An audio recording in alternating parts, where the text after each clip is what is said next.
Hi, I'm Stephanie from Woodcraft in Manchester, Connecticut. If you followed along, I did a video last week of a paint pour using unicorn spit and Floetrol. Here we are a week later, and I just want to show you how it all dried. And now I'm going to show you how I'm going to put the epoxy top coat on it, okay?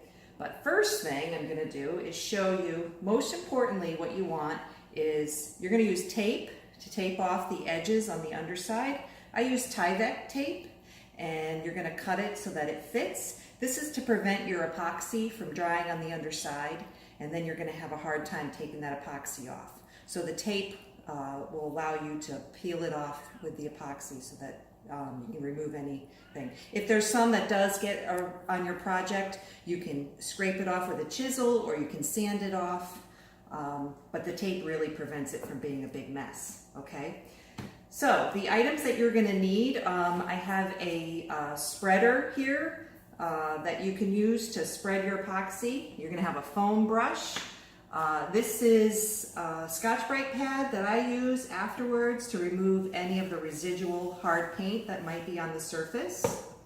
You're gonna need a butane torch, and I have some extra butane. You're gonna need wax paper cups, measuring cups to measure out your epoxy.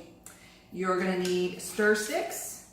You're also going to need gloves because you don't want to get any contact with this. And you also need a level. It's very important that your surface area be level because the epoxy is self-leveling, so it's going to pour over your piece and level itself out if your surface is level. So that means your table needs to be level and your raised project needs to be leveled. I do have this raised above the surface here so that the epoxy has a chance to drip here without adhering to the table. And I have plastic put down. Once the epoxy dries, you'll see you can peel it right up and that won't make too much of a mess. Okay, so if you come on over here, I want to just quickly show you how we're taping the underside. Here's some other clocks that I poured. I believe I did post some videos on these, but these are the dried projects.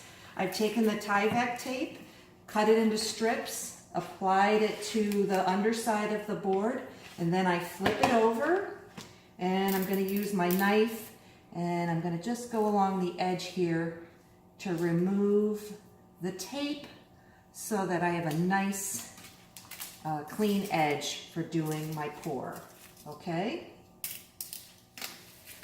So first thing I'm going to do is I'm going to put on my gloves. I have 2 cups here because I'm going to measure in 1 cup and then I'm going to pour into the second cup. So I'm going to start off. First I'm going to start with the resin, and I'm going to go to, this is a 12-ounce cup, but I'm going to add 5 ounces of resin and then 5 ounces of hardener and stir it up. I'm not going to fill up all the way because I need room to stir. Now, it's very important that your resin be 70 degrees or warmer than room temperature. So you might want to check maybe an hour before you're ready to do your project that it's all room temperature. If it comes out a little thick when you're pouring it into your cup, then you can always put it into a pan of warm water to bring it to temperature. And I just want to make sure I'm right there at the 5-ounce mark. So that is I'm using the Fama wood glaze coat, and that is 5 ounces of resin. Now I'm going to add my hardener. And I'm going to slowly pour this in until I get to the 10-ounce mark.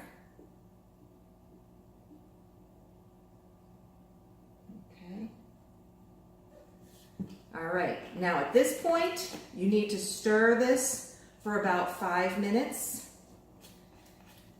And then you're gonna pour it into another container and stir it again.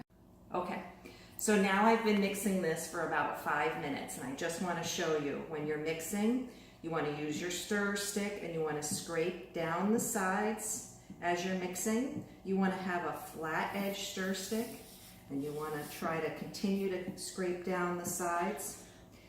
Once you've been mixing in the initial cup here for about 5 minutes, we're going to pour it into a second cup. You never know when there's some residual resin that hasn't been mixed. So it's always a good idea to pour it into a second cup and continue to mix once you do that. It will start to look a little cloudy and you might get some bubbles. That's okay because you'll get rid of them when you do the pour, and that's another reason why you use the torch, is to get rid of the air bubbles. Okay, so we are ready to go. I have continued to mix this for a few more minutes after I placed it into the second container. I'm going to wipe off the edge of my stir stick. Move this over here so you can see. Now, the first thing you need to do when you're applying, especially for a round form like this and with your edge, you want to use a brush and you're going to apply your epoxy to the edge of the board here first. It does not have to be a neat coat. You just have to dry it up, or excuse me, you have to get a nice wet coat there, because as you are going to pour the epoxy, if there's a dry area, it'll almost create like a dam and you won't get your epoxy to flow off the edges. So that's the first step that we're going to do, is I'm using this foam brush to coat the edge of the board. Okay, once all that's done, then I'm going to take my epoxy, and as you can see, I have a hole in the center because this is going to be a clock, and I'm putting a cup underneath to catch any of the residual epoxy, and I'm going to pour this into the center here like this. Now, it's always a good idea not to use too much at first. You want to have some left over in your cup for any touch-up. Some people will just apply enough here so that it all starts to pour over the edge, but I'm going to use my spreader to help this out. Now, it's very careful. You want to be very careful when you're spreading it here. This is not a scrape. You're not scraping it. You want to make sure you get a nice edge there, get a nice flow. And then I'm going to use my gloved hands. I'm going to wipe it over. Still feeling like it might not be enough. I might need to apply some more, so I am going to end up putting a second coat on here, but I really like to use my hands, my gloved hands, to be able to feel if there's any area that's missing epoxy. And that actually looks pretty good, so I'm saving that because I have other clocks that I'm doing over here. I want you to zoom in here so you can see what the torch is going to do. If you look very carefully, there's just very fine bubbles in here, and the torch will help to get rid of those bubbles. It's very important that you have good lighting when you're working on a piece like this, because and look at it from all angles. Generally what I like to do is, even if I don't see a bubble, I try to drag the torch across that area, because it'll get the ones, even the ones that I don't see. So that looks pretty good right now. All right, so what I'm going to do at this time is I'm going to wait about 3 minutes. I'm going to look at it again, torch it 3 to 5 minutes, wait again another 3 to 5 minutes, torch it again. I'm going to end up probably torching about 3 times total.